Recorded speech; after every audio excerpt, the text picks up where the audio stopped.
மற்றொரு நிகழ்ச்சியில் சந்திப்பதில் மகிழ்ச்சி. நீங்கள் பார்த்துக் கொண்டிருப்பது இந்தியாவின் நம்பர் 1 டீலர் வசந்த் & கோ வழங்கும் தமிழா தமிழா. இன்னைக்கு தமிழா தமிழாவில் நான் பேச நினைச்சது, ஒரு சாரார் மிக சுலபமானதாகவும் எளிதாகவும் நம்பிக்கொண்டிருக்கிற விரும்புகிற ஆன்லைன் டிரான்சாக்ஷன். மறுசாரார் பணத்தை கையில் எடுத்து கொடுக்காம அது என்னப்பா டிரான்சாக்ஷன் சொல்லிக்கிட்டு இருக்க மறுசாரார். ஒரு வகையில் பார்த்தோம்னா ஆன்லைன் டிரான்சாக்ஷன் என்பது வரம் என்று ஒருத்தரும் இல்லை, அது பெரிய சாபம்னு ஒரு கருத்து நிலவுது. இந்த டிரான்சாக்ஷன் என்பதே என்ன அப்படின்னா, மனிதன் தனக்கு தேவையான ஒரு பொருளை வாங்கணும்னு நினைச்ச பொழுது தன்னிடம் இருந்த பொருளை கொடுத்து இன்னொரு பொருளை வாங்கிட்டு இருந்தான்.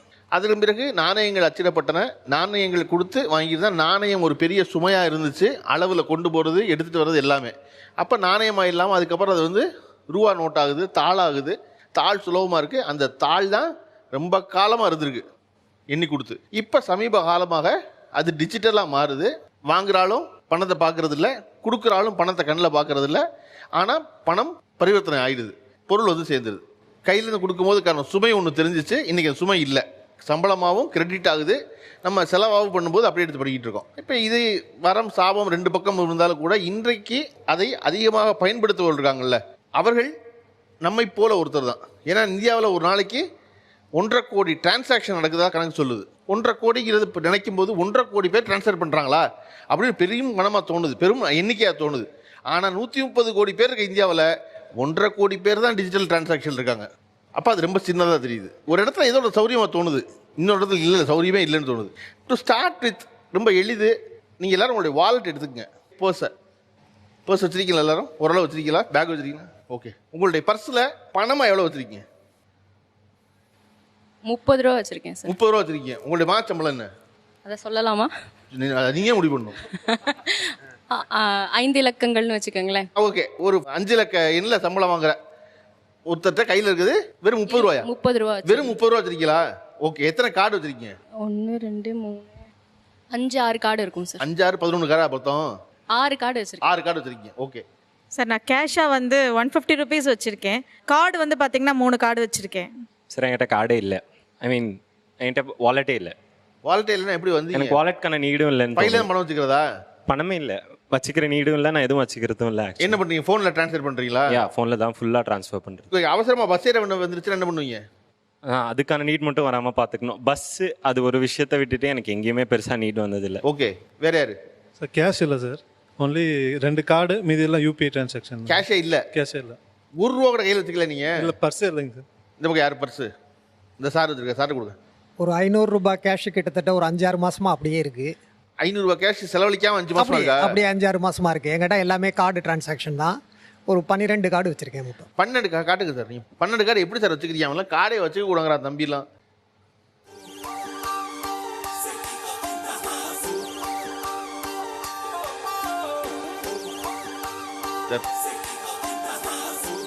இது தவிர காரில் ஒரு கார்டு வச்சிருக்கீங்களா?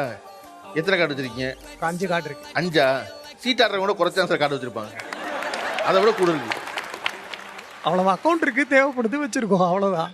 இதுல என்ன இருக்கு? ஆனா செலவழிக்காத பணம் 500 ரூபா வச்சிருக்கீங்களா 5 மாசமா? இல்ல, அது எப்பாவது கேஷ் தேவைப்படும் இல்லையா, அந்த எமர்ஜென்சிக்காக எடுத்து வச்சது. கிட்டத்தட்ட ஒரு 5-6 மாசமா இருக்கு இந்த காசு.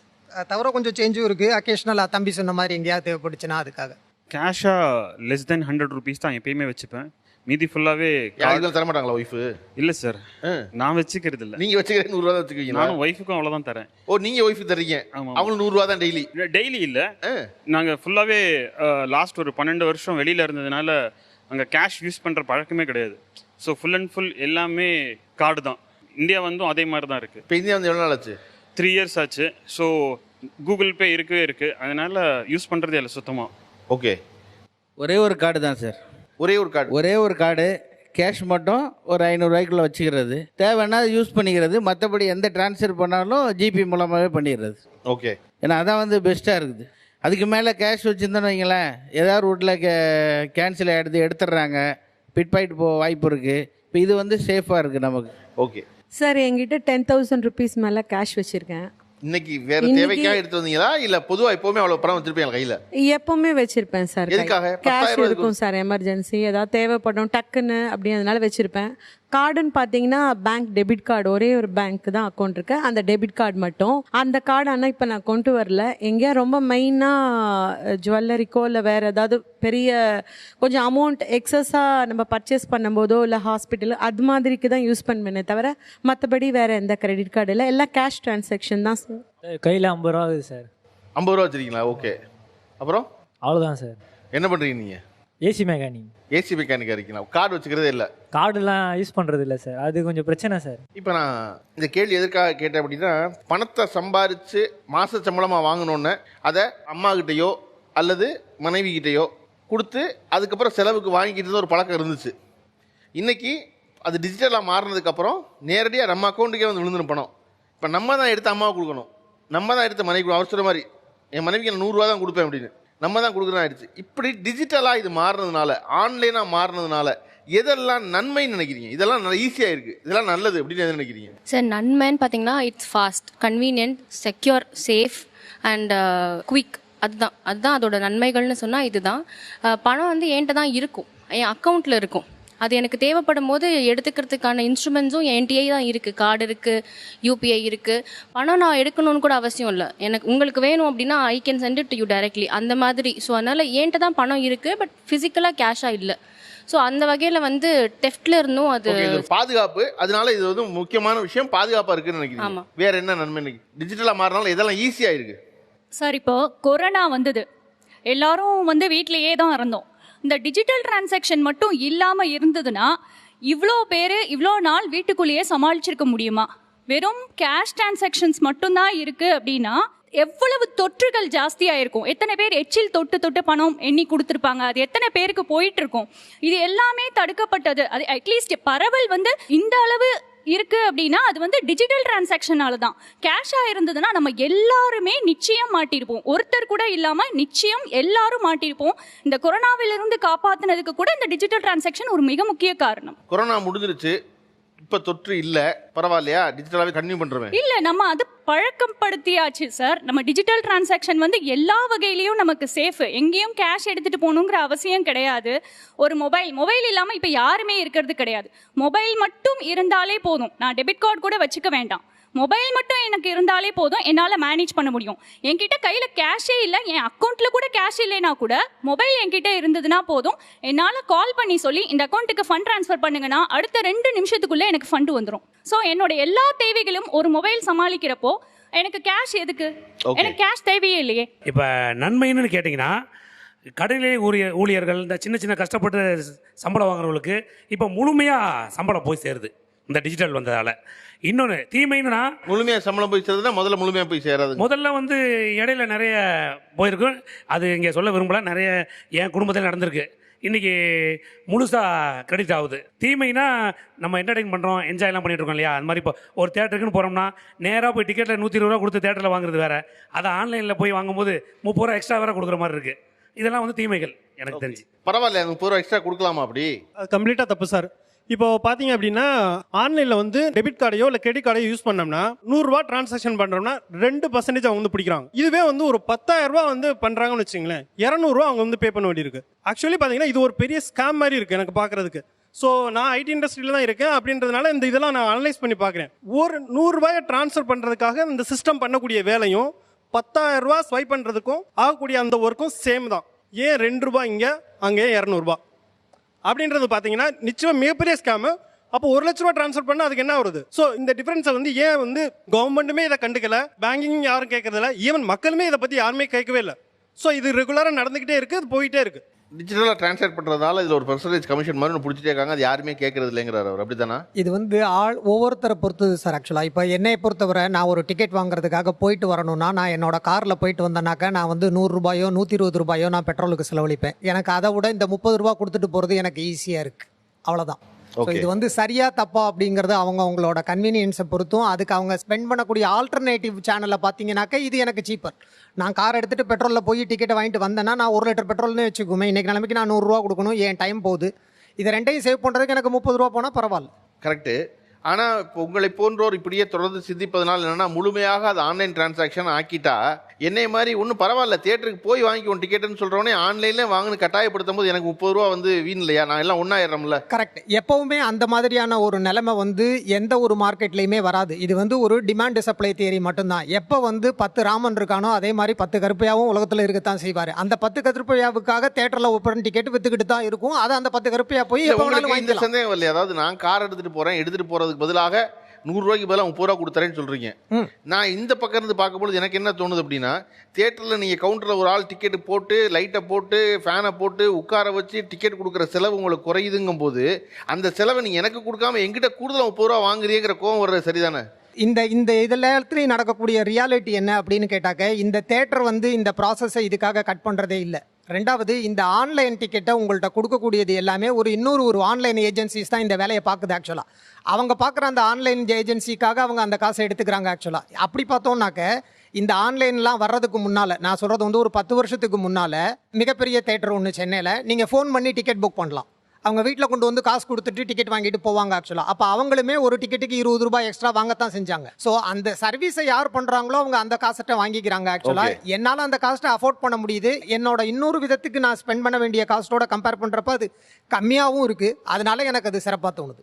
ஓகே சார், அண்மையில் என்கிட்ட வந்த ஒரு கேஸோட இதை தொடர்படுத்தி நான் பேசுகிறேன். வேற ஒன்று. என்ன பண்ணுறீங்க நீங்கள்? ஐ ஆம் an advocate. ஓகே. 2 பேர் ஹஸ்பண்ட் ஒய்ஃப் ரிட்டையர் ஆகிட்டாங்க. 2 பேரும் கவர்மெண்ட் எம்ப்ளாயீஸ். பென்ஷன் மாதம் மாதம் வந்துட்டு இருக்கு. அவங்க அதை வந்து தன்னுடைய ஒரு ரெக்கரிங் டெபாசிட்டில் போடலாம் அப்படின்னு பிளான் பண்ணுறாங்க. அப்போ ரெக்கரிங் டெபாசிட்டில் போடும்போது போஸ்ட் ஆஃபீஸுக்கு போகிறாங்க. ரெக்கரிங் ஓப்பன் பண்ணியாச்சு, முடிஞ்சாச்சு, ஃபர்ஸ்ட் இன்ஸ்டால்மெண்ட் கட்டியாச்சு.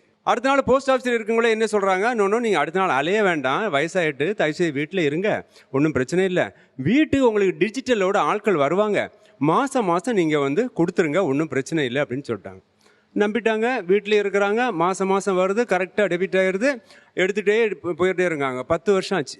10 வருஷமும் ஒழுங்காக டிடெக்ட் ஆகிருக்கான்னு ஆயிருக்கு, ஒன்றும் பிரச்சனை இல்லை. 10 வருஷம் முடிஞ்சு போச்சு, ரெக்கரிங் டெபாசிட்டும் க்ளோஸ் ஆயாச்சு. போயிட்டு 10 வருஷத்துக்கு பிறகு கொஞ்சம் கம்பு தடி ஊன வேண்டியது வரும். ஊனிட்டு போய் போஸ்ட் ஆஃபீஸில் பார்த்தா அந்த முதல் இன்ஸ்டால்மெண்ட்டுக்கு பிறகு பணம் வரவே இல்லை. இல்லை, இவங்க போய் போஸ்ட் ஆஃபீஸில் சரி பார்க்கவே இல்லையா? அதை சரி பார்க்கவே இல்லை. ஏன்னா இவங்களுக்கு இங்கேருந்து பணம் தன்னுடைய அக்கௌண்ட்லேருந்து போயாச்சு, பணத்தை எடுத்தாச்சு, அவ்வளோதான். ரெக்கரிங்கில் போய் சேர்ந்து அது ஒழுங்காச்சா, அதுக்கு வட்டி வந்தால் எதுவுமே கிடையாது. இது எப்படின்னா அதிசயமாக தான் இருக்குது. பட் கேஸ் யாரு வாங்கினது வந்து அதுதான் விஷயம். அது வாங்கினது யாருன்னா போஸ்டல் அதிகாரிகள் அப்பாயிண்ட் பண்ண agencies, only throw digital transaction. இப்போ டிஸ்அட்வான்டேஜஸ் வேணா, ஒரு advantage must reach to the people. மக்களுக்கு அந்த அட்வான்டேஜ் போகணும். அந்த அட்வான்டேஜ் போகாம எல்லா அட்வான்டேஜும் பேசக்கூடிய எல்லா அட்வான்டேஜுமே இப்போ சார் கரெக்டாக சொன்னது மாதிரி 30 ரூபாயிலேருந்து 300 ரூபாய் எல்லாமே கம்பெனிகளுக்கு தான் போகுது. அப்படின்னா வாட் சார்ட் ஆஃப் அட்வான்டேஜ்னு கேட்குறோம். அதான் நம்ம கேட்குறோம், வேற ஒன்றும் இல்லை. இப்போது ஒரு சார் சொன்னார், இப்போ வந்து பணத்தால் வந்து பரிவர்த்தனை பண்ணும்போது ஒரு பக்கம் பார்த்தோன்னு வைங்களேன், கையில் இருக்கிறது வந்து டிஜிட்டலில் இருக்கும்போது செலவு ஆகாது.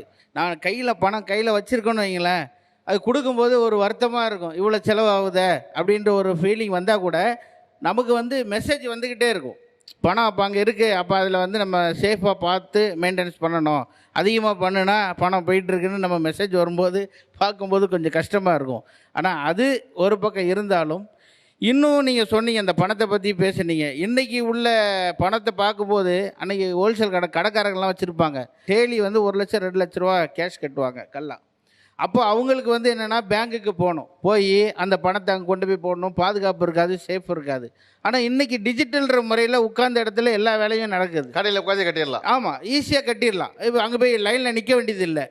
இப்போது சார் கூட சொன்னாங்க தேட்டரில் கூட 30 ரூபா ஜாஸ்தின்னாங்க. ஆனால் ஒரு விதத்தில் பார்த்தா நம்ம தெரிஞ்சு தானே உட்கார்ந்த இடத்துல தானே பார்க்குறோம், போயிட்டு வரதுக்கு செலவு இருக்குது, பாதுகாப்பு வேணும். இப்படிலாம் பார்க்கும்போது அது 100% நமக்கு பெஸ்ட்டாக தான் தருது. சில டைம்ஸ் அதாவது இப்போது ஒரு இடம் போகிறோன்னு வைங்களேன், இந்த சர்வர் பிரச்சனை வரும்போது ஒரு பெட்ரோலோ இல்லை ஒரு ஃபிஷ்ஷோ ஏதோ ஒன்று ஒரு 500-1000 ருபீஸ் வாங்கிட்டோன்னு வைங்களேன், சர்வர் ஆகலைன்னும் போது அந்த இடத்துல ஒரு அசிங்கமாக இருக்குது. கடைக்காரர் வேற சொல்லுவார், சார் கார்டு டிக்ளைன் வருது சார் அப்படின்னு, ஏதோ நம்மகிட்ட பணம் இல்லாமல் கொடுத்துட்டாங்கிற மாதிரியே ஒரு குற்றம் உணர்ச்சியில் இல்லை. அப்போ அந்த சர்வர் பிரச்சனையில் ஒரு மன கஷ்டம் வருது. எதுக்குன்னா இடையில ஒரு பொருள் வாங்கும்போது சர்வர் ஆகலை, எல்லோரும் போயிட்டுருக்காங்க, நமக்கு ஒரு அசிங்கமாக இருக்குன்னா நம்ம அக்கௌண்ட்டில் இவ்வளோ பணம் இருந்து நம்மளால் பண்ண முடியலையே அப்படின்னோன்னா, அப்போ அவர் என்ன சொல்கிறாரு, நீங்கள் எடுத்துகிட்டு போங்க சார், வீட்டில் போய் அனுப்புங்க அப்படின்னாரு.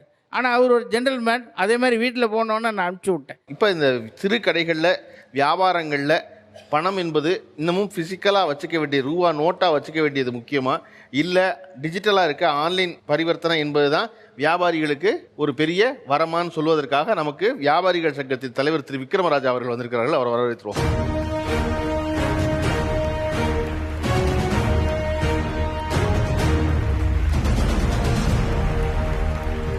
இந்த பரிவர்த்தனை இன்னைக்கு ஆன்லைனா மாறி டிஜிட்டலா மாறி இருக்குது. வியாபாரிகளுக்கு வரம் நினைக்கிறீங்களா இல்லைன்னு நினைக்கிறீங்களா?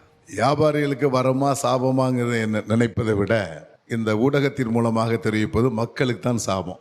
மக்களுக்கு சாபம் தான். ஆமா, இது எப்படின்னா சாமானிய மக்கள் இருந்த பணத்தை ஸ்ட்ரா போட்டு உருவதி போல உறிஞ்சிக்கிட்டு இருக்காங்க பெரிய நிறுவனங்கள். இன்னைக்கு பார்த்தீங்கன்னா பேட்டிங் அது இதுன்னு நிறைய நிறுவனங்கள் வந்திருக்கு.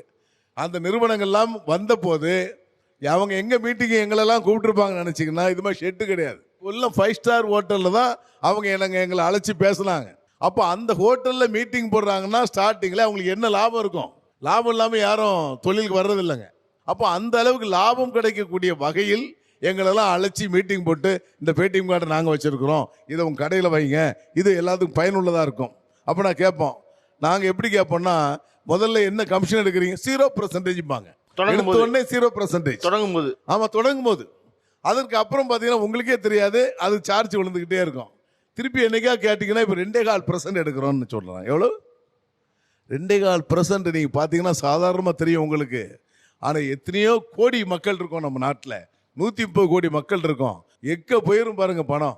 இப்போ சாதாரணமாக முன்னாடிலாம் ஒரு டீசல் பெட்ரோலுக்கு 50 பைசா விலை கூடனா என்ன செய்வோம்? அலறுவோம், கதறுவாங்க மக்கள். அப்படியே இப்போ 100 ரூபாய் ஏற்றினாலும் காலர் தூக்கிட்டு போகிறாங்க, கார்டு தேய்ச்சிடுறாங்க. கார்டு என்ன கார்டு தேய்க்கிறாங்க? எத்தனை பேர் டெபிட் கார்டு வச்சிருக்கிறீங்க? இங்கே இருக்கிறவங்க கிரெடிட் கார்டு தான் அதிகமாக வச்சிருக்கோம். கிரெடிட் கார்டு தான் அதிகமாக இருக்கும் சார். நீங்கள் எடுக்கும்போது அவன் இன்ட்ரெஸ்ட் ஒரு நாள் கட்டலைன்னா கிரெடிட் கார்டில் இன்ட்ரெஸ்ட் எவ்வளோ போடுறாங்க? 3% இருந்து 4.5% வரைக்கும். 3ல இருந்து 4.5 வரைக்கும் போடுறாங்க. 4.5 கந்து வட்டி கணக்கில் வர்றாங்க. கந்து வட்டி மூலமாக அவருக்கு மேலே வழக்கு பதிவு செஞ்சுருக்கீங்களா? இல்லை அவங்கள நீங்கள் வழக்கு பதிவு செய்து எந்த அரசாங்கமாவது வங்கி இந்த வட்டி பணம் வாங்குறாங்க, ஆகவே அவரை சிறையில் தள்ளி இருக்கிறோம் அப்படி எங்கேயா சொல்லியிருக்கிறோமா? ஒரு சாமானிய வட்டி கொடுக்கிறவனு தான் சிறையில் தள்ளுவீங்க. அதை போக பணம் எண்ணுவதற்கு கேஷ், பணம் கொண்டு போனீங்கன்னா எண்ணுவதற்கு பணம் பேங்க்ல வாங்குறாங்களா? ஏன் காரணம் என்னன்னா பணமே வைக்கக்கூடாது. இது ஒரு திட்டம். பணம் எண்ணுவதற்கு அது ஒரு சார்ஜ் போடுறாங்களா பேங்க்ல? அதுக்கு சார்ஜ். செக் புக்கு முன்னாடி வாங்குவோம், செக் புக்கெல்லாம் முன்னாடி பணமே கிடையாதுங்க. அதுக்கு இப்போ பணம். பேங்க் தொடங்கினதே சர்வீஸுக்கு தாங்க தொடங்கினாங்க. வங்கி தொடங்கினதே மக்களுக்கு சேவை செய்வதற்காகத்தான் அந்த வங்கி தொடங்கப்பட்டது. ஆனால் அந்த வங்கி என்பது இப்பொழுது கந்து வட்டியை விட கொடுமையாக வங்கிகள் சென்று கொண்டிருக்கிற நீங்க பார்த்துருப்பீங்க சார். அதாவது பியூர்லி பிஸ்னஸ் பெர்ஸ்பெக்டிவாக பார்த்தோம் அப்படின்னா, இன்னைக்கு நான் டெபிட் கார்டு யூஸ் பண்ணுறேன்னா என்கிட்ட காசு இருந்தால் மட்டும்தான் நான் வாங்க முடியும். இப்போ நான் கடை வச்சிருக்கேன்னு வச்சுக்கோங்களேன், நீங்கள் கிரெடிட் கார்டு வச்சுருக்கீங்கன்னாக்க எனக்கு தேவை சேல்ஸ். நீங்கள் கிரெடிட் கார்டில் பர்ச்சேஸ் பண்ணாலும் டெபிட் கார்டில் பர்ச்சேஸ் பண்ணாலும் என் அக்கௌண்ட்டில் கிரெடிட் ஆயிரும். அதை தானே நான் பார்க்கணும். ஆஸ் அ பிஸ்னஸ் அது எனக்கு லாபமாக தானே சார். உங்களை பொறுத்த வரைக்கும் கிரெடிட் கார்டை பொறுத்த வரைக்கும் டெபிட் கார்டாக இருந்தாலும் வியாபாரம் நடக்கணும். எங்களுக்கும் அதான் உண்மை. நான் சொல்றது பொதுநல நோக்கத்தோடு விலைவாசி கூடுவதற்கு இது ஒரு வாய்ப்பாக அமைகிறது. அதுதான் சொல்றோமே தவிர இப்போ நாங்கள் கிரெடிட் கார்டு வாங்க மாட்டோம், டெபிட் கார்டு வாங்க மாட்டோங்கிற வேலையே எங்கிட்ட இல்லை. ஸோ அந்த பணம் என்பது உங்களை தெரியாமலே பல சதவீதம் அதில் போய்கிட்டே இருக்கும். அது உங்களுக்கு இப்போ தெரியாது. எப்பவுமே மக்கள் நம்ம ஆட்கள் எப்படின்னா டோட்டலில் செலவு கணக்கெல்லாம் பார்க்க மாட்டோம். அந்த 1500 ரூபா சம்பளம் வாங்கும்போது, 10,000 ரூபா சம்பளம் வாங்கும்போது, 50,000 ரூபா சம்பளம் வாங்கும்போது பட்ஜெட் போடுவாங்க. பால் இன்னைக்கு வரவு செலவு இவ்வளவு, மளிகை கடைக்கு இவ்வளவு, காய்கறி கடைக்கு இவ்வளவு, மட்டன் வாங்கினா இவ்வளவுன்னு கணக்கு போடுவோம். ஆனால் இப்போ கார்டு வந்ததுக்கு அப்புறம் கார்டு தேய்ச்சிட்டு வாடா, கிரெடிட் கார்டு தான் டைம் இருக்கலாடா, 40 நாள் இருக்குடா, நம்ம கெட்டிக்கலாம்னு தன்னம்பிக்கையில் வாங்குவாங்க. ஸோ 45 நாள் கழித்தும் கெட்ட முடியாதவர்கள் மேலே தான் வங்கி வழக்குக்கு போகிறாங்க அவங்க சொன்ன மாதிரி. ஆனால் வழக்குக்கு போகின்ற பொழுது ஒரு ஜெராக்ஸ் பேப்பர் அனுப்புவாங்க. அந்த ஜெராக்ஸ் பேப்பர் நீ பார்த்தா நம்ம இந்த பேங்க் பேப்பர் நினைப்போம், அது இல்லை, அது நம்ம காசு தான். பேங்க்ல ஒரு பைசா கூட அவங்க காசே கிடையாதுங்க. இன்னைக்கு வழக்கறிஞர் வச்சு 2 அட்வொகேட் இருக்காங்க. இங்க வழக்கறிஞர் பீஸ் அப்படி போட்டாலும் யார் கணக்கில் போட்டு வாங்குவாங்க? நம்ம கணக்கெல்லாம் போட்டு வாங்குவாங்க. ஆகவே சாமானிய மக்களுக்கு இது பெரிய இழப்பை தவிர லாபம் இல்லை என்பதில் தமிழ்நாடு வணிக சங்க பேரமைப்பு மிக தெளிவாக மிக உறுதியாக நான் தெரிவிச்சுக்கிறேன். இன்னொரு 10 ஆண்டுகளில் எங்களை போன்ற சாதாரண கடனை இருக்காது. பெரிய மல்டிநேஷனல் நிறுவனங்கள் மட்டும்தான் இருக்கும். இன்றைக்கு பார்த்தீங்கன்னா கார்ப்பரேட் கம்பெனிகள் எங்களெல்லாம் சுற்றி கசைக்கு புழிஞ்சிக்கிட்டு இருக்காங்க. இன்னைக்கு பெரிய பெரிய கடைகளில் ஆஃபர் வச்சுருப்பாங்க, நீங்களாம் பார்த்துருப்பீங்க. ஆனால் பெண்களும் ஆண்களும் போனோன்னே எதை பார்க்குறீங்க? கடை பொருளை பார்ப்பதில்லை, தரம் பார்ப்பதில்லை, ஆஃபர் ஃப்ரீ என்ன இருக்கு கொண்டு வாடி வாங்குறீங்க. சில நச்சுத்தன்மை உள்ள குளிர்பானங்கள் இருக்கு. அந்த குளிர்பானங்கள்லாம் 15 நாளில் அந்த பொருள் விற்பனை செய்யணும். இன்னைக்கு பல ஆயிரம் பேக்கெட் அங்கே இருக்கும். உடனடியாக சொல்லுவார்கள், எந்தெந்த ஒவ்வொரு கம்பெனி சொல்லுவாங்க, இந்த கம்பெனி கார்டை தேய்ச்சிங்கன்னா ஒரு பாட்டில் ஃப்ரீமா. நம்ம ஆளுகள் என்ன செய்வாங்க? உடனே வாங்குவாங்க. ஒன்று வாங்கினா 2 இலவசம்மா. 2 இலவசம் நம்ம ஆட்கள் முதல்ல எதை வாங்குவாங்க? அதைத்தான் வாங்குவாங்க. ஆனால் எக்ஸ்பைரி டேட் ஆன பிறகு அதை என்ன செய்வீங்க? வீட்டில் வச்சு குடிச்சிக்கிட்டு இருப்பீங்க. ஆகவே தான் கிரெடிட் கார்டு என்பது, டெபிட் கார்டு என்பது மக்கள் தேவைகளை அறிந்து செலவு செய்ய முடியாது, தேவைகளை விட அதிகமாக செலவு செய்யக்கூடிய வாய்ப்பாக இருக்கும். விலை ஏற்றத்திற்கும் வாய்ப்பாக இருக்கும். சொந்த பந்தங்கள் விளக்குவதற்கும் வாய்ப்பாக இருக்கிறது. ஆகவே பண பரிமாற்றமாக இருந்தால் அனைத்து நன்மையாக இருக்கும் என்பதை தமிழ்நாடு மனிதனுடைய பேரமைப்பின் சார்பாக கருத்தாக நான் பதிவு செய்கிறேன். Thank you so much. உங்களுடைய வருகைக்கு நன்றி, உங்களுடைய கருத்து நன்றி. தேங்க்யூ. இப்போ இயல்பாகவே பணத்தை கையில் புழங்காம இதை எடுத்து டிஜிட்டலாக செலவழிக்கிறதுனால யாரெல்லாம் செலவு கூடி இருக்குன்னு நினைக்கிறீங்க? ஆக்சுவலாக அது கொஞ்சம் உண்மைதான் சார். எப்போனா எனக்கு இந்த ஆரம்ப காலகட்டத்தில் டிஜிட்டல் டிரான்சாக்ஷன் நான் யூஸ் பண்ண ஆரம்பித்த காலகட்டத்தில் எனக்கு இந்த ப்ராப்ளம் இருந்தது. ஏன்னா சும்மா இருக்க நேரம்லாம் ஆட்டோமேட்டிக்காக நம்ம மொபைலில் பார்த்துட்டே இருப்போம். ஒரு குர்த்தி பார்த்தா வாங்கணும்னு தோணும், இல்லை நம்ம ஆர்டர் பண்ணலான்னு போனால் எல்லாமே டெம்ப்ட் ஆகக்கூடிய மாதிரி டிஷ்ஷஸ் அழகாக வச்சுருப்பாங்க, வாங்கணும்னு தோணும். சரி, இஷ்டத்துக்கு செலவு பண்ணிகிட்டே இருந்தேனோன்னு ஒரு காலகட்டத்தில் தோணுச்சு. கேஷ் மானிட்டரிங், என்னோட டிரான்சாக்ஷனை நான் மானிட்டர் பண்ணுறப்போ நம்ம தேவையில்லாத செலவு ரொம்ப பண்ணுறோம் அப்படின்னு நான் என்ன பண்ணேன் அப்படின்னா, ஒரு 0 பேலன்ஸ் அக்கௌண்ட் ஓப்பன் பண்ணி ஒரு பர்டிகுலர் அமௌண்ட்டை அந்த அக்கௌண்ட்டில் எவ்ரி மந்த் பிகினிங் நான் ட்ரான்ஸ்ஃபர் பண்ணிடுவேன். எல்லா டிஜிட்டல் டிரான்சாக்ஷனுக்கும் நான் அந்த அக்கௌண்ட் மட்டும் தான் யூஸ் பண்ணுவேன். ஸோ என்னோட லிமிட் அதை தாண்டவே தாண்டாது. இதுக்கப்புறம் தேவைன்னா என்னோட இன்னொரு சேலரி அக்கௌண்ட்லேருந்து I can transfer any time. அந்த மாதிரி நான் யூஸ் பண்ணேன். எனக்கு இது ரொம்ப யூஸ்ஃபுல்லாக இருந்தது. இப்போ எங்கள் அப்பா இருந்தபோது என்கிட்ட சொல்லுவார், ஷாப்பிங் போனோம்னா நான் ரொம்ப நிறைய செலவு பண்ணுவேன். 3000 ரூபா சம்பளம் வாங்கும்போது 2900 செலவழிச்சிருவேன். அப்போ அவர் சொல்லுவார் என்கிட்ட, நீ பார்ப்பா, கடையில் எப்பவுமே பொருள் காலியாகாதுன்னு. எப்பவுமே பொருள் அங்கே இருக்கும். நீ இன்னைக்கு வாங்காட்டி நாளைக்கு போய் வாங்கலாம், இன்னும் இம்ப்ரூவ்டாக இருக்கிற விஷயம் வாங்கலாம். அதனால இன்றைக்கே செலவு பண்ணணும்னு நினைக்காத, வெயிட் பண்ணு, அப்புறம் செலவழிக்கலான்னு. இப்போ டிஜிட்டல் பேமெண்ட்டில் பார்த்தீங்கன்னா, ஆக்சுவலாக பார்த்தீங்கன்னா ஒரு செலவு நீங்கள் பண்ணீங்கன்னா உடனே உங்களுக்கு ஒரு SMS வந்துடுது, ஒரு இன்ஃபர்மேஷன் உங்களோட பேலன்ஸ் இவ்வளவுதான் இருக்குன்னு வருது. அதெல்லாம் கரெக்ட் தான் சார். மற்ற பேமெண்ட்ல, டெபிட் கார்டு பேமெண்ட்ல சார் இல்ல சார். இப்போ ஆன்லைன் பேமெண்ட்ல எனக்கு உடனே மெசேஜ் வந்துருது, 1000 ரூபா வச்சிருந்தேன், 200 ரூபா செலவழிச்சிட்டப்பா, 800 ரூபா தான் இருக்குன்னு மெசேஜ் வருது. ஆமா, அது அலர்ட் பண்ணுது உங்களை. நான் கையில் கேஷாக வச்சிருக்கும் போது எனக்கே நேரடியாக தெரியுது 800 ரூபா தான் இருக்குன்னு, 200 ரூபா போச்சு அப்படின்னு. இது ஏன் கொண்டு போய் அதில் கொடுத்து அவர் எனக்கு ஞாபகப்படுத்தணும்? நானே நேரடியாக தெரிஞ்சுக்குவேன்ல. Perfect sir. நம்ம கிட்ட கேஷ் இருக்கும் போதும் எத்தனை வாட்டி கடன் வாங்கி அந்த செலவு பண்ணுறவங்க இருக்காங்க. செலவு பண்ணணும்னு டிசைட் பண்ணிட்டான்னா அங்கே கடையிலேயே போயிட்டு கடனில் வாங்கி இன்ஸ்டால்மெண்ட்டில் டிரான்சிஸ்டர் வாங்கினது, ரேடியோ வாங்கினது, டெலிவிஷன் வாங்கினதுலாம் எவ்வளோ இருந்திருக்கு சார். பணம் இருக்கணும்னு அவசியம் கிடையாது, செலவு பண்ணுற இன்டென்ஷன் தான் இருக்கக்கூடாது. ஓகே சார், 2 விஷயம். ஒன்று, நம்ம அந்த டெம்டேஷன் பேசுனது ஏன்னா ஒரு சுய எக்ஸ்பீரியன்ஸ் என்னன்னு சொன்னால், இந்த பர்த்டேலாம் நார்மலாக கொண்டாடுறது கிடையாது. என்னைக்கு வருது நமக்கு தெரியும் அது பாட்டு பாஸ் ஆன் போயிட்டு இருக்கும். ஒரு நாள் பிள்ளைகள் கண்டுபிடிச்சாங்க, அதுவும் இந்த டிஜிட்டல் தான் காரணம். அதில் போட்டால் எல்லாரும் பர்த்டே என்னன்னு தெரிஞ்சுக்கிறாங்கல்ல. போவோன்னு கூட்டிகிட்டு போயிட்டாங்க. பிறகு ஹோட்டலுக்கு போகிறோம், அங்கே போய் எல்லாம் ஐஸ்கிரீம் வேணும்னு சொல்கிறாங்க. ஐஸ்கிரீம் ரேட்டு தான் எங்கேயோ போகுது. கடைசி பார்த்தா 800 ரூபான்னு விஷயம். வாழ்க்கையிலே அப்படி பர்த்டேக்கெல்லாம் அப்படி செலவழிச்சதே கிடையாது. அதுவும் ஐஸ்கிரீமுக்கு. ஆமாம், ஐஸ்கிரீமுக்கு. எக்ஸாக்ட்லி. ஒரு சும்மா வேறு சாப்பிட்றதா கூட பிரச்சனை இல்லை, ஸ்பெண்ட் பண்ண கிடையாது. பிறகு வேறு வழி என்ன, அது பணம் இருக்குது அக்கௌண்ட்டில், கார்டை போட்டு எடுத்துருக்க வேண்டியது போச்சு. ஸோ இந்த டெம்டேஷன் அப்படிங்கிறது 400 சுகர் வச்சுருக்கவன்ட்ட நல்ல ஜாங்கிரியை கொண்டு பக்கத்தில் வச்ச மாதிரி இருக்குது. இதுதான் இந்த டிஜிட்டலுடைய மெயினான விஷயம், நம்பர் 1. 2வது, நம்ம முக்கியமான ஒரு பிரச்சனையை விட்டுட்டு மற்ற பிரச்சனையே பேசிகிட்டு இருக்கோம். அட்வான்டேஜ். என்ன அட்வான்டேஜ்? ஒரு டவுன், ஒரு சிட்டி, இந்த மாதிரி இடங்களில் உள்ள ஓரளவுக்கு எலைட்டான பீப்புள் அட்வான்டேஜஸ்ன்னு பேசக்கூடிய விஷயத்த ஒரு 70% கிராமத்திலிருந்து படுறான்ல, அவனை பற்றியும் பேசணும். அவனுக்கு ஏதாவது எஜுகேட் பண்ணமா? இந்த டிஜிட்டல் விஷயத்தை பற்றி எந்த கம்பெனிக்காரங்களாவது இஷ்யூ பண்ற கார்டை பற்றி யாராவது ஒரு எஜுகேஷன் சிஸ்டத்தை உருவாக்கி இருக்கமா?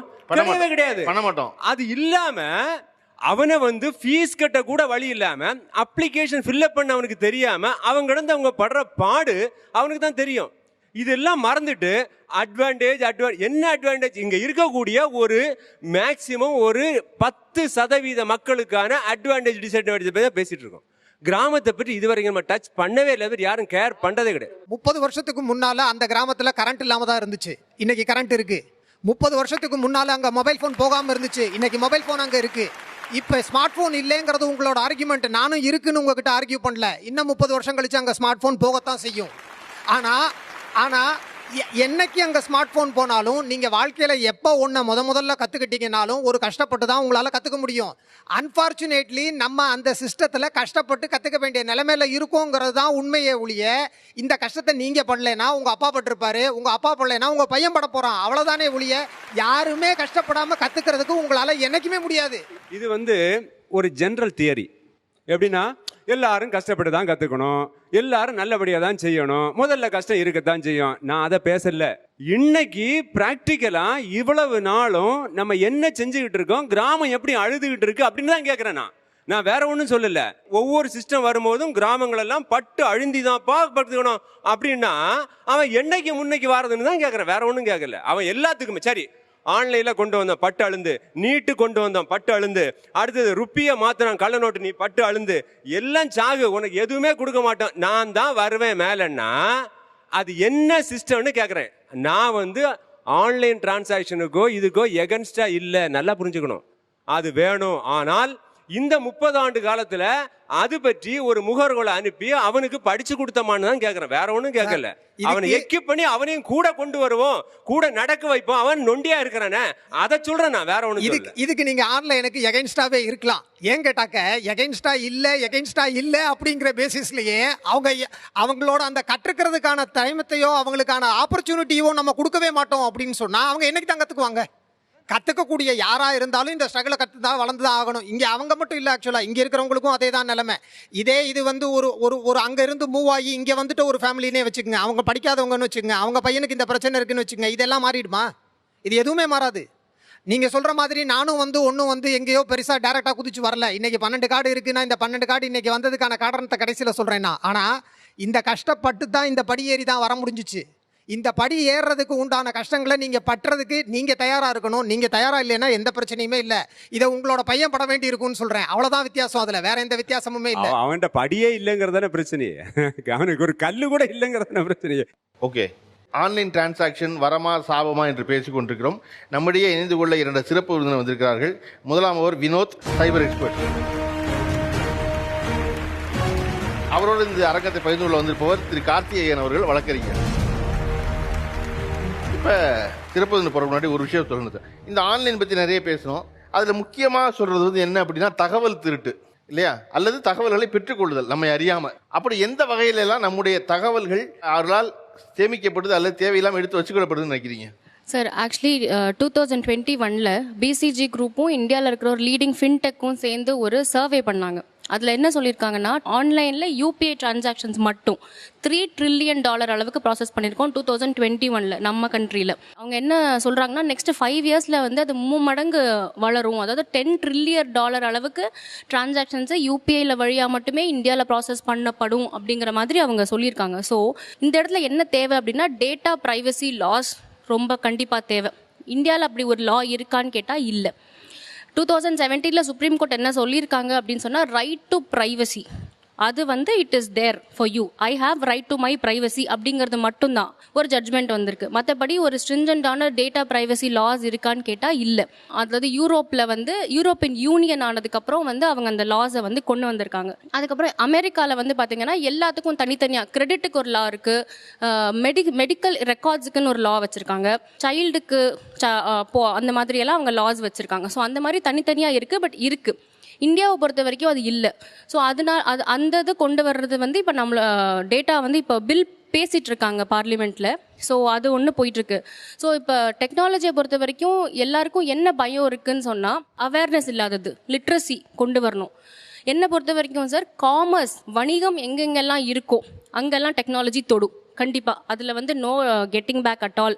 அதை வந்து நம்ம இந்தியன்ஸ் வந்து நம்ம ஃபேஸ் பண்ணி தான் ஆகணும். பட் அது தட் இஸ் ஃபார் குட். அதை வந்து ஒரு பூதாகரமாக நினைக்கணும்னு அவசியம் கிடையாது.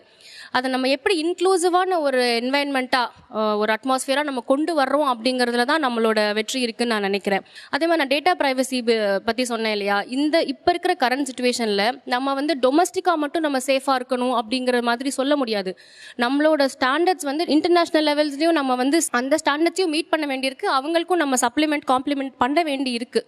ஸோ இவ்வளோ விஷயங்கள் இருக்குது. ஸோ டேட்டா ப்ரைவசி இந்த இடத்துல நமக்கு ரொம்ப முக்கியமான ஒரு விஷயம். அதில் என்ன இருக்குன்னா யூசர் கன்சென்ட், அதாவது ஒரு யூசரோட அனுமதியோட தான் என்னோட டேட்டா வந்து ஆன்லைனில் அவைலபிளாக இருக்கணும் அப்படிங்கிறது தான் யூரோப்பில் பாஸ் பண்ண லாவோட ஒரு ஜிஸ்ட். ரைட் டு டிலீட், என்னோட விஷயத்தை right to delete, right to access, right to limited access, right to withdraw, right to erase, இதெல்லாம் எனக்கு நான் சொல்லணும். அப்போ தான் அந்த கம்பெனி அதை பண்ண முடியும். Right to breach of your information, என்னோட இன்ஃபர்மேஷனை வந்து உன் மூலமாக இன்னொருத்தருக்கு போகுதுன்னு சொன்னால் அந்த இன்ஃபர்மேஷனையும் நீ ஒரு கம்பெனியாக எனக்கு கொடுக்கணும் அப்படிங்கிற விஷயங்கள்லாம் வந்து அந்த யூரோப்பியன் லாவில் கொடுத்துருக்காங்க. அதே ஸ்டாண்டர்ட்ஸ்க்கு வச்சு தான் நம்மளோட இந்தியாலையும் இப்போ அதை பற்றி பேசிக்கிட்டு இருக்காங்க. நம்மளோட டிரான்சாக்ஷன்ஸ் வந்து ட்ரில்லியன் லெவலில் தொட்டுட்டோம். பட் ஆனால் டேட்டா ப்ரைவசி வந்து ரொம்ப பேசிக்காக நேசன்ட் லெவலில் இருக்குது. ஸோ அது வந்து நம்ம பார்க்கணும். இன்க்ளூசிவான ஒரு என்வாயன்மெண்ட்டாக நம்ம இதை கொண்டு வரணும் அப்படிங்கிறது தான். நீங்கள் ஒரு 12 கார்டு வச்சிருக்கா சொன்னீங்க இல்லையா? ஆமாம் சார். மொத்த கார்டு வச்சுருக்க டேட்டாவே உருவிடுறாங்களே, நீங்கள் 12 கார்டு வச்சு எப்படி காப்பாற்றுறீங்க? உருவாமல் இருக்கிறதுக்காக தான் 12 கார்டு. பயங்கரமாக இருக்குது. அதாவது என்கிட்ட இருக்கக்கூடிய 12 கார்டுகளில் எனக்கு எந்த இதுக்கு யாருக்கு நான் எதை தெரிய வைக்கணும்னு நினைக்கிறேனோ, இல்லை எந்த மாதிரியான டிரான்சாக்ஷனுக்கு எனக்கு என்ன வேணும்னு நினைக்கிறேனோ அதுக்கு ஏற்ற மாதிரி நான் என்னோட டிரான்சாக்ஷனை பிரித்து யூஸ் பண்ணுறேன். ஃபார் எக்ஸாம்பிள், என்னை வந்து ஒரு ஆன்லைன் மூவி மேக்கர்னு ஒரு பேங்க்கால் மட்டும்தான் என்னால் ட்ராக் பண்ண முடியும். ஏன் கேட்டால் எனக்கு எப்போ மூவி வேணும்னாலும் நான் அந்த ஒரு கார்டை தான் யூஸ் பண்ணுவேன். நான் வந்து ஹோட்டலில் போய் சாப்பிடுவேனான்னு அந்த பேங்க்காரனுக்கு தெரியவே தெரியாது. நான் ஹோட்டலில் போய் சாப்பிட்றதுக்காக ஒரு தனி கார்டு தான் யூஸ் பண்ணுறேன். ஆக்சுவலாக அவனுக்கு நான் மூவி பார்க்க மாட்டானான்னு தெரியாது ஆக்சுவலாக. ஸோ என்னோட ஸ்பெண்டிங்கிறதையும் என்னோட பேட்டர்ன் அப்படிங்கிறதையும் மல்டிபிள் கார்டு வச்சிருக்கிறது மூலமாக என்னால் அந்த சிஸ்டத்தை ரிவர்ஸில் ஏமாற்ற முடியும். ஆக்சுவலாக அவன் எப்படி ஒரு சிஸ்டத்தை வச்சுக்கிட்டு நம்மளை ஏமாத்துறானோ அதே சிஸ்டத்தை வச்சுட்டு நம்ம அவனை திருப்பி ஏமாற்றுவோம். இதில் என்ன தப்பு? ஸோ என்னையை பற்றின தரவுகளை உங்களால் எந்த ஒரு காரணத்தை கொண்டும் கணிக்கவே முடியாமல் இருக்கும். அதுக்காக தான் 12 கார்டை ஒழிய இந்த கார்டில் இருக்கிற கிரெடிட் எடுத்து அந்த கார்டில் போட்டு அந்த கார்டில் இருக்கிறத எடுத்து இந்த போட்டு ஜெக்லிங் பண்ணுறதுக்காக அது கிடையாது. ஆக்சுவலாக சார் சொன்னதில் ஒரு சின்ன ப்ராப்ளமாக நான் பார்க்குறது என்னென்னா, 12 டெபிட் கார்டு வச்சுருக்கிறதுனால நம்ம சேஃப் ஆக முடியுமான்றது எனக்கு தெரியல. ஏன்னா இந்த 12 டெபிட் கார்டும் 12 பேன் கார்டோட லிங்க் ஆகலை, ஒரு பேன் கார்டோட தான் லிங்க். அதே மாதிரி 12 டெபிட் கார்டு ஒரு மொபைல் நம்பரோட தான் அட்டாச் ஆகுது. அது போய் சேர்றது ஒரு ஆதார் தான் ஃபைனலாக போய் லிங்க் ஆகுது. அதனால எப்பவுமே அவங்க என்ன பண்ணுறாங்கன்றதை ட்ராக் பண்ணுறதுக்கான வாய்ப்புகள் நிறைய இருக்கும். ஆன்லைன் அப்படின்னு நம்ம வந்துட்டாலே சேஃப்டி இஸ் காம்ப்ரமைஸ்டு. இல்லை சார், அதுக்கு வந்து நம்ம தயாராகணும். எந்த அளவுக்குன்னா, இன்னைக்கு நீங்கள் எந்த சிட்டினாலும் சொல்லுங்கள், அந்த சிட்டியோட டேட்டா என்னால் விலைக்கு வாங்கி கொடுக்க முடியும் உங்களுக்கு. Okay, pin code wise name, mobile number, email ID, இன்னைக்கு வந்து சிட்டி வைஸ் கொடுக்க முடியும், செக்டார் வைஸ் கொடுக்க முடியும். நான் வந்து இந்தியாவில் இருக்கிற எல்லா ரெஸ்டாரண்ட்டுக்கும் என்னோட ப்ரௌச்சர் அனுப்பணும் அப்படின்னு சொன்னீங்கன்னா, இந்தியாவில் இருக்கிற எல்லா ரெஸ்டாரண்ட்டோட இன்ஃபர்மேஷன் இன்னைக்கு அவைலபிளாக இருக்குது மார்க்கெட்டில். ஏன் இதை திருடுறாங்க அப்படின்னாக்கா, வாங்குறதுக்கு யாரோ தயாராக இருக்காங்க. ஏன் வாங்குறாங்க அப்படின்னாக்கா, அதை வச்சு அவங்க பிஸ்னஸ் பண்ணுறாங்க. அதனால there is always an evergreen market. Digital ப்ராடக்ட்டை பொறுத்தவரை நீங்கள் ஃபிசிக்கல் ப்ராடக்டை ஒரு தடவை தான் விற்க முடியும். டிஜிட்டல் ப்ராடக்டை நான் பல லட்சம் முறை விற்கலாம், லட்சம் பேர்கிட்ட விற்கலாம், ரொம்ப சீப் ரேட்டுக்கு விற்கலாம். அதனால் வந்து நம்ம டிஜிட்டல் அப்படின்னு நம்ம வந்துட்டாலே sir, safety is always a top compromised activity. அதில் நம்ம கவர்மெண்ட் இன்னும் ரூல்ஸ் ரெகுலேஷன்ஸ் எல்லாம் கொண்டு வர்றதுக்கு இன்னும் ரொம்ப நாள் ஆகும். பட் கரண்ட் சிச்சுவேஷன் அப்படின்னு பார்த்தோம்னாக்க everyone and anyone is exposed. எத்தனை பேருடைய பேங்க் எத்தனை தடவை சொல்லுது வந்து உங்களுடைய பாஸ்வேர்டு வந்து ஆல்ஃபா நியூமெரிக் அப்படின்னு வைங்க, எல்லாருடைய பாஸ்வேர்டும் 1 2 3 4 இல்ல உங்களுடைய டேட் ஆஃப் பர்த். உங்க டேட் ஆஃப் பர்த் கண்டுபிடிச்சிருக்காங்க. ஆமா, உங்க பாஸ்வேர்டு என்னன்னா பாஸ்வேர்டுங்க 1 2 3 4 எல்லாம் தெரியாதா? 1 2 3 4 சார், இப்போ எல்லாத்தையும் அப்ளிகேஷன்ஸை நீங்கள் ப்ளே ஸ்டோர்லேருந்து டவுன்லோட் பண்ணிக்கங்க. இந்த மாதிரிலாம் நீ எந்த அப்ளிகேஷனை ஓப்பன் பண்ணுமா இருந்தாலும் I agree conditions, I agree. நீ ஐ அக்ரி இல்லாமல் நாட் அக்ரிங் அப்படின்னு போட்டுன்னா ஓப்பன் ஆகாது. ஆமாம். ஸோ அந்த ஐ அக்ரிங்கிறத தவிர அந்த எந்த கண்டிஷனையும் இது வரைக்கும் யாரும் படிச்சது கிடையாது. ஸோ அந்த கண்டிஷன்லாம் எனக்கு எகன்ஸ்டாக இருக்க, அப்போ வேண்டான்னு சொன்னால் அப்ளிகேஷன் ஓப்பன் ஆகாது. ஸோ இந்த குவான்ட்ரே இருக்குது பார்த்தீங்களா, இது வந்து ரொம்ப சிக்கலாக மக்களை கொண்டு விடக்கூடிய பிரச்சனை. அப்போ உனக்கு வேணுமா இருந்தால், இந்த அப்ளிகேஷனே வேணுமா இருந்தால் ஐ அக்ரின்னு போட்டால் தான் ஓப்பன் ஆகும்.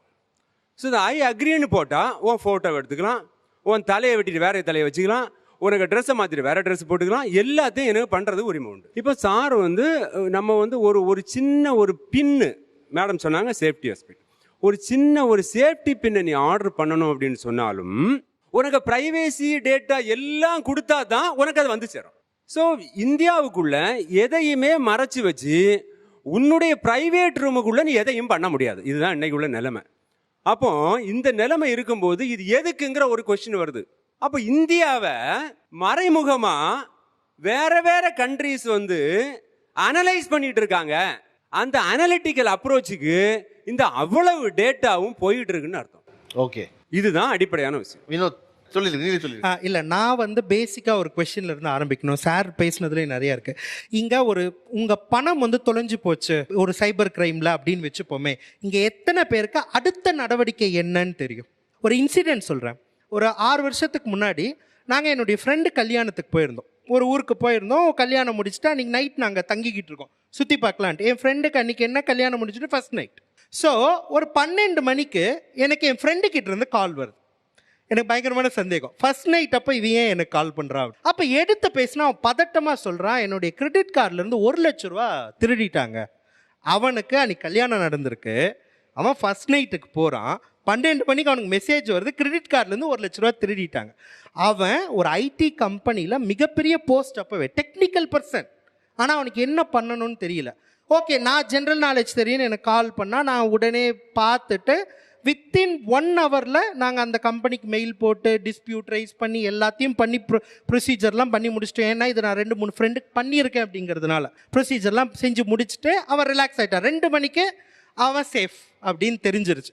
இப்போ எனக்கு அன்னைக்கு வந்த கொஸ்டின் தான் திரும்ப திரும்ப என்னன்னா, ஒரு படித்த டெக்னிக்கலி வேலை பார்க்குற ஒரு பர்சனுக்கே ஒரு சைபர் கிரைம் நடந்தால் என்ன பண்ணணும்னு தெரியல.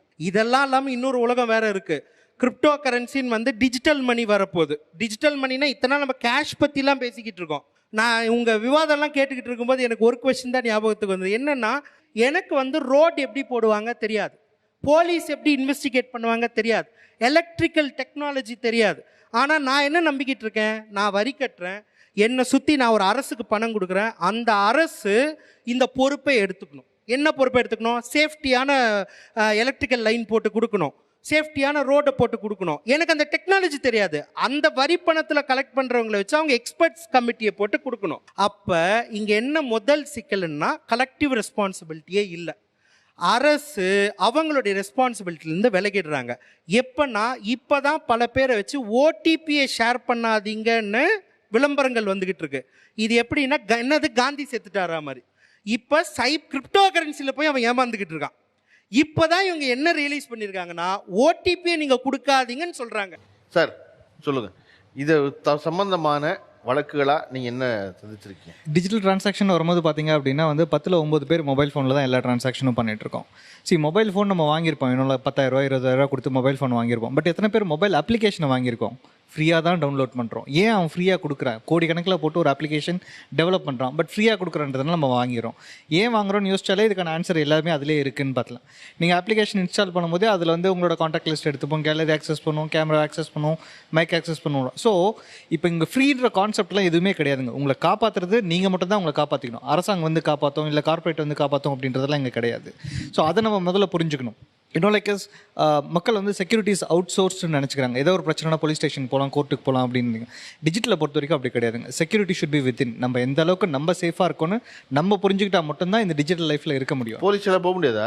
தாராளமாக நீங்கள் போகலாம். முதல்ல போலீஸ்க்கு புரியணும் இல்லை, அது என்ன நடந்துச்சுன்னு புரியணும் இல்லைங்களா? ஸோ அதுதான் சொல்ல வரேன். இன்னும் லைக் அகெயின் நீங்கள் அங்கே போவீங்க, திருப்பி கோர்ட்டுக்கு போகணும், கோர்ட்டில் புரிய வைக்கணும். அதுக்கப்புறம் நீங்களே டயர்டாகி கடைசி பணம் போச்சுன்னா பரவாயில்ல, நீங்கள் விட்டுருவீங்க. அந்த ஒரு நிலைமையில தான் நம்ம இருக்கோம். இன்னும் இந்த டிஜிட்டல் டிரான்சாக்ஷனில் எனக்கு தெரிஞ்சு வந்து இங்கே இருக்கவங்களோட எக்கானமி டெவலப் ஆயிருக்கோ இல்லையோ, கவர்மெண்ட்டோட எக்கானமி டெவலப் ஆயிருக்கோ இல்லையோ, கிரிமினல்ஸோட எக்கானமி டெவலப் ஆயிருக்கு. எனக்கு தெரிஞ்சு வந்து ஒரு மாநிலத்தில் ஒரு மாவட்டமே டெவலப் ஆயிருக்கு because of this digital transaction. ஜார்க்கண்டில் ஜம்தரா அப்படின்னு சொல்லிட்டு ஒரு மாவட்டம் இருக்குது. ஸோ அந்த மாவட்டத்தில் இருக்க கிராமத்தில் இருக்க ஆளுங்கெல்லாம் இதே தான் உங்களோட ஃப்ராட் ஆக்டிவிட்டீஸ் தான் பண்ணுவாங்க.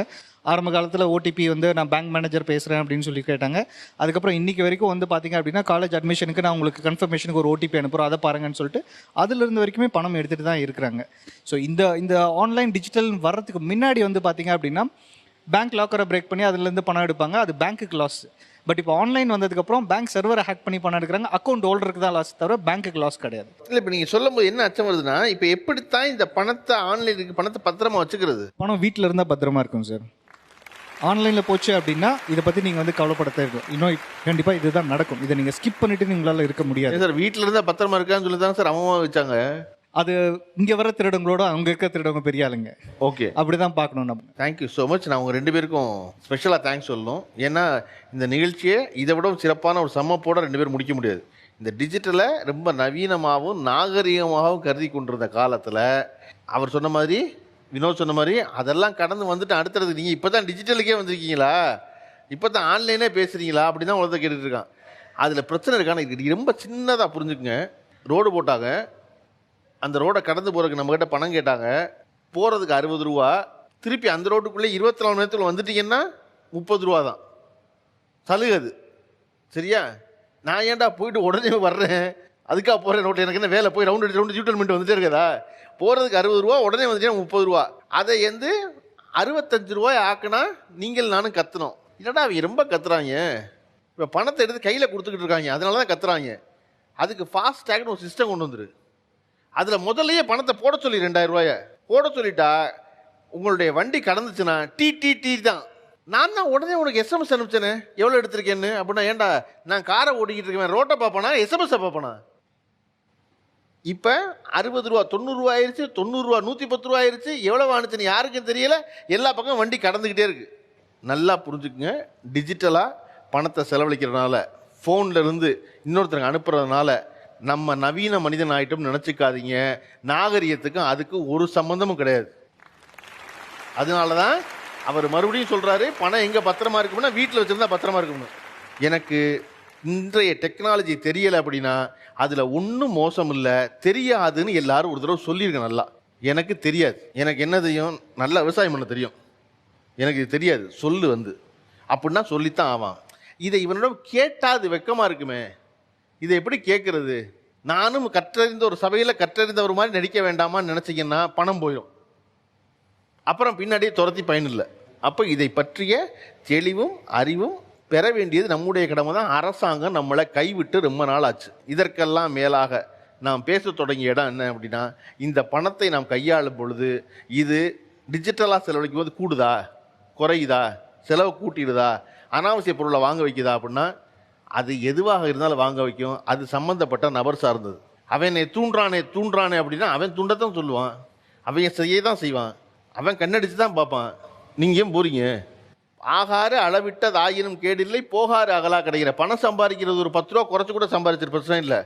ஆனால் செலவழிக்கிறது 20 ரூபா குறை செலவழிச்சிரு, அது ரொம்ப முக்கியம். அது டிஜிட்டலாக ஃபிசிக்கலாங்கிறதெல்லாம் முக்கியம் இல்லை. ஆனால் தவிர்க்க முடியாமல் டிஜிட்டலாக ஆன்லைன்கிறது உங்களுக்கு வந்தே ஆகும். காரணம் பெருமுதலாளிகளின் விருப்பம். அது பெருமுதலாளிகளின் விருப்பத்தை நிறைவேற்றுவதற்கு தான் அரசாங்கங்கள் இருக்கின்றன. அரசாங்கம் அதனால் அதை செய்யும். அப்போ அதில் ரொம்ப கவனமாக இருக்க வேண்டியது நம்முடைய பொறுப்பு தான். கவனத்தோடு இருந்துருவோம். நிகழ்ச்சியில் சிறப்பாக பங்காற்றிய இருவருக்கு பரிசு. கௌரா பதிப்பகம் வழங்கும் ரூபாய் 4000 விலை உள்ள புத்தகத்தை இந்த புறந்து பரிசாக பெறவர் சார், நீங்கள் தான் வாங்க.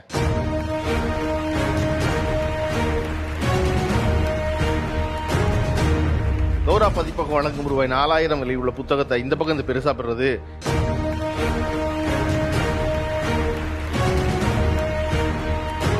அன்னை டேட்ஸ் வழங்கும் ஒரு கிஃப்ட் ஆம்பர் இந்த பக்கம் பரிசா பெறுறது வழக்கறிஞருக்கு. வாங்க.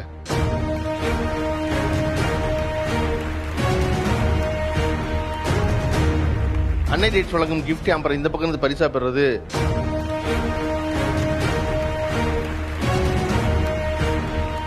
கேஏஜி டைல்ஸ் வழங்கும் ரூபாய் 5000 மதிப்புள்ள கிஃப்ட் வச்ச பரிசா பெறுறது வாங்க மணியும்.